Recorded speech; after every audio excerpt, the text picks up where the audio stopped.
بسم الله والحمد لله والصلاة والسلام على رسول الله محمد بن عبد الله ومن والاه. أما قبل، أتقدم بالشكر الجزيل للأخ والصديق الفاضل الشيخ مشعل الصباح على هذه الدعوة وعلى هذه الندوة، والشكر موصول لديوان السويلم الكرام على هذه الاستضافة وحفاوة الاستقبال والترحيب. أما بعد، قبل أن أشرع في موضوع ندوة اليوم، مهم جدا أن أتقدم إلى الله سبحانه وتعالى بالترحم على شهدائنا الذين ارتقوا في زلزال سوريا وتركيا، وأن أتمنى للشعب السوري والتركي والمصابين جميعا سلامة دائمة، وأن يقيهم الله دائما من هذه الكوارث وهذه المصائب. هذا في أمر. الأمر الآخر، أحب أطمن أخوي الشيخ مشعل أن أي مخالفات للدستور والقانون أو أي مجالس غير قانونية وغير دستورية هي كزبد البحر. هناك قاعدة شرعية ثابتة، وهي أن كل ما يخالف الكتاب والسنة يضرب به عرض الحائط. ومن هذه القاعدة الشرعية الذهبية نستنبط كثير من القواميس والنواميس الإنسانية والدستورية أيضا، التي تقول أن أي شيء يخالف الدستور والقانون يرمى به عرض البحر أيضا. فلا اعتداد لأي قوانين بها شبهة دستورية أو قوانين مخالفة للدستور، ولا أي كيانات تابعة أو مرتبطة بهذه القوانين الغير دستورية. هذا في أمر. الأمر الآخر أيضا، أحب أني أقول لأخوي يوسف الغربلي، صحيح الكثير من القوى السياسية ليس لديها مشاريع، ولكن هناك بعض إخوانكم في القوى السياسية قدموا مشاريع ورؤى واضحة. يعني يشرفنا في حزب المحافظين المدني أننا ابتداء عام 2011 من ضمن تجمع 16 سبتمبر قدمنا مشروع الإمارة الدستورية والحكومة المنتخبة في جمعة الشعب في ساحة الصفاء. استكمالا لذلك، في حزب المحافظين المدني في عام 2015 قدمنا مشروع الدولة الثالثة، أي الدولة الدستورية الثالثة للكويت، وهي طبعا بعد الدولة الدستورية الأولى في عام 38 وبعد الدستورية الثانية في عام 62 ودستورها القائم، نرى أننا بتنا على أعتاب دولة دستورية جديدة. عندما كان الدستور عام 62 يتوافق مع ثقافة وأمية المجتمع آنذاك، أعتقد أن الآن المجتمع بعد هذه التجربة الإنسانية والديمقراطية أن يكون له دستور جديد. وهذا سآتي عليه في عرض كلامي وأفصل به أكثر. إذن عنوان هذه الندوة إلا الدستور، وهذه العبارة الجدلية، وأنا أستطيع أن أؤكد على أن عبارة إلا الدستور هي عبارة جدلية، وسأعرض هذا الأمر في معرض كلامي.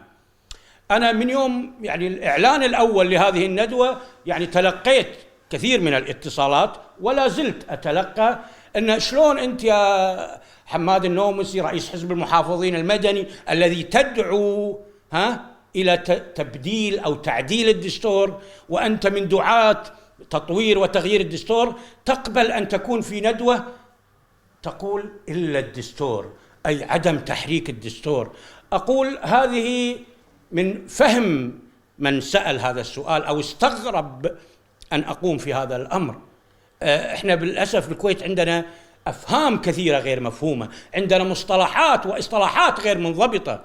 إلا الدستور في وجه كل من يريد أن يقزم هذا الدستور، إلا الدستور في وجه كل من يريد أن يأتي على حقوق الشعب وحرياته. إلا الدستور مرحليا لأنك إذا أردت أن تطور هذا الدستور فيجب ابتداء أن تفعل الدستور القائم وأن تحافظ عليه كخطوة أولى وعتبة للاتجاه إلى الأفضل. إحنا بكل أسف الدستور عندنا منذ 62 وهو منتهك ومنتقص، ودائما ما يقوم بعض أصحاب القرار بالالتفاف عليه ومحاولة بل وتفريغه من محتوى ومحاولة إلغائه، ولكن بفضل إلا الدستور والغضبة الشعبية دائما يقف هذا وذاك عند حده وإن كان جزئيا. طبعا البعض يستغرب أن بعض العبارات اللي نطلقها أو المبادرات أو المطالبات في اتجاه تعديل الدستور، أنا أقول يجب أن نسأل أنفسنا جميعا: هل نحن في حاجة للبقاء على الدستور الحالي ونعيد إنتاج المشاكل والأزمات؟ وهل نستطيع في ظل الدستور الحالي أن نتجاوز هذه الأزمات؟ في ظل هذه الدائرة السياسية المغلقة، في ظل هذه الدائرة أو الدوامة المفرغة؟ أبدا، نحن دائما ما ننطلق من الصفر ونعود إلى الصفر، دائما نعيد تكرار أنفسنا، دائما نعيد إنتاج مشاكلنا وفسادنا الذي يعتري المشهد العام. إذن ما الحل؟ لا تتغير النتائج إلا بتغيير الخطوات. كل ما تعيد الخطوات ستجد نفس النتائج. تريد نتائج غير، لازم يكون خطواتك غير، لازم طريقة تفكيرك بشكل مغاير. للأسف أننا في هذه المطالبات، في هذا التوجه لأن نكون في كويت أفضل، بمكان أفضل، بدستور أفضل، نصطدم بثلاث جهات رافضة لهذا الأمر، وأنا سميتهم مثلث الدولة الرافضة للدستور. أنا لا أريد أن أطيل على الإخوان، وإن كان التفصيل في هذه الثلاث جهات كبير جدا، ولكني سآتي عليها سريعا ولكن بمختصر مفيد أيضا.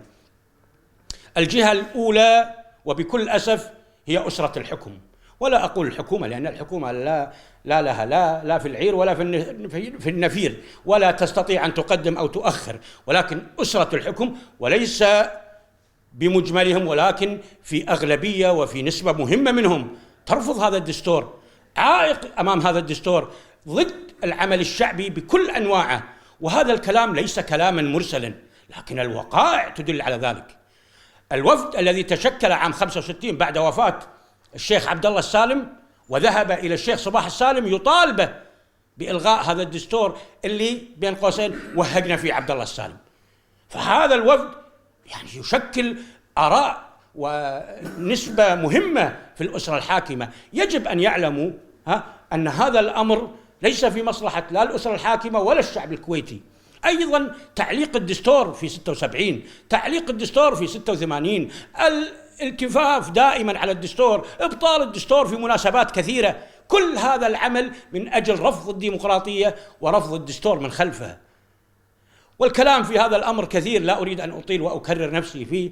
أيضا الجهة الثانية اللي هي الغرفة التجارية أو غرفة التجارة أو غرفة تجارة وصناعة الكويت، أيضا هذه متضررة من الديمقراطية ومتضررة من هذا الدستور، فهي ضد هذا الدستور. فهؤلاء بوجههم نقول إلا الدستور. الغرفة التجارية الذي يزعم زورا وبهتانا أنهم يشكلون الاقتصاد الوطني، غرفة تجارية أو بعض الشركات المحظيات التي تهيمن وتسيطر على كل مناقصات الدولة وتأخذ أيضا قروض من الدولة علشان تنفذ، يعني مثل أخذ من مخباتها وعايدة، ومع ذلك 90% من هذه المناقصات لا تنفذها، بل تسلمها بالباطن إلى شركات أجنبية لا تملك لا المعايير أو